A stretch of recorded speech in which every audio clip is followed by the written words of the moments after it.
ئەوەی کە شیاوی باسە ئەو جارەیان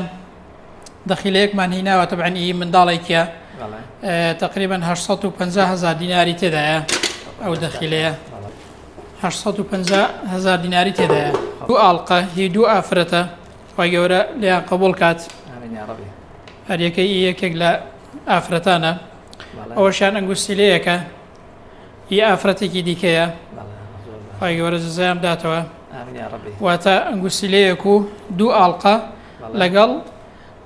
داخلەیەک ئەوەشیان ئەگەر بیکەینە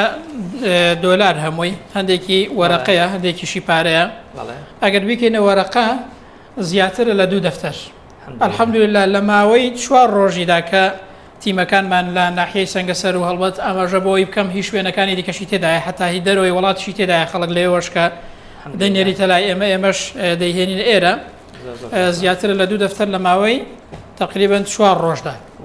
جا ئێمە لێرەوە دەستخۆشیمان بۆ هەموو خێرخوازان هەیە خی گەورە بەرەکەت بخاتە سەرۆت و سامان و ماڵیان دوعای خێریان بۆ دەکەین خی گەورە بە بەهشت پاداشتیان بداتەوە ئێمە بە ئەمانەتەوە هەم ئەو پارانەی کە دەگاتە دەستمان دەیگەینە دەستی ئێوە لە نووسنگەی بەخشین دڵنیاین ئێوەش ئیشاڵە بە ئەمانەتەوە دەیگەێنە خەڵکی لە قەوماوی غەزە